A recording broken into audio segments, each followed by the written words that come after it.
Si Yamal est éliminé de la Coupe du Monde, on sera sans pitié avec lui.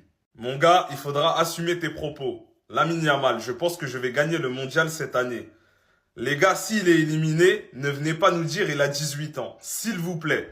Parce que quand tu fais des déclarations comme ça, tu dois assumer derrière. En plus, quand tu dis je, ça veut dire que tu sous-entends que tu vas éteindre. Voilà, là ça sous-entend que tu vas éteindre et aller chercher la Coupe du Monde. Parce qu'il n'a pas parlé collectivement là. Donc là, les gars, il doit assumer. Des mecs de 30 balais, ils parlent pas comme ça. Lui, à 18 ans, il parle comme ça. Si il la gagne, 20 sur 20. On pourra dire que c'est le plus grand communicant. S'il la perd et qu'il prend un bouillon, ne venez pas nous dire c'est un gamin de 18 ans, il a le temps, vous vous moquez d'un gamin de 18 ans. C'est bon. Là, avec sa déclaration, il s'est mis dans une autre catégorie. Il n'y a pas de problème.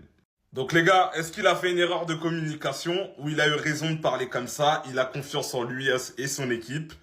Et voilà, il va gagner tout simplement. Vous dites quoi, vous? Non, Lamine. Mais non, Lamine. C'est la déclaration trop. Je vous le dis d'avance, les gars. Oui, parce que déjà, Lamine Yamal, hier, lors d'une interview, il était sûr de lui en affirmant qu'il va gagner la Coupe du Monde, mais en oubliant qu'il n'est pas tout seul et qu'il a des coéquipiers. Parlez de cette déclaration surtout là, concernant l'équipe de France. Oui, parce que regardez ça, les gars. Lamine Yamal, la France meilleure que nous? Non. Ils ne nous ont pas battus depuis l'Euro, ils ne peuvent pas être meilleurs que nous. On a éliminé la France, ils ont de bons joueurs, mais personne n'est au-dessus. Là, pour moi, ça n'a pas de sens. Parce que là, ils parlent de l'Euro. Alors qu'actuellement, on est dans une Coupe du Monde. On est dans la plus grande des compétitions. Et l'équipe de France en Coupe du Monde, c'est pas la même chose qu'à l'Euro. Et ouais, les gars, Yamal, il retient pas la leçon. Parce que ça fait plusieurs fois qu'il se permet de parler ainsi. On l'a bien vu avec son club, le FC Barcelone.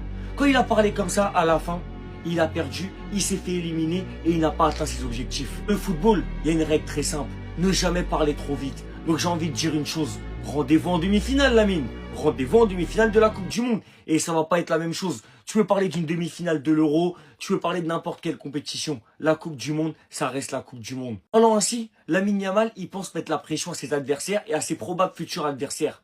Mais ça marche pas avec l'équipe de France. Ça ne fonctionne pas, ça. L'équipe de France, elle connaît cette compétition. Elle connaît la Coupe du Monde. Vainqueur à double reprise en 98 et en 2018. La France peut actuellement compter sur une équipe solide qui joue tous ensemble, remporter pour la troisième fois de son histoire ce prestigieux trophée qui est la Coupe du Monde. Franchement, pour moi, là, les déclarations comme ça, là, pour moi, c'est du n'importe quoi. Rendez-vous en demi-finale, Lamine. Assurez, ramenez-nous l'Espagne en demi-finale de la Coupe du Monde.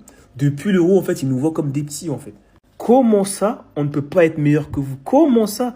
On a éliminé la France, ils ont des bons joueurs, mais personne n'est au-dessus. Mais mon gars, est-ce que tu crois que des négros comme Mbappé, Dembouz, tu penses qu'ils vont laisser ça passer?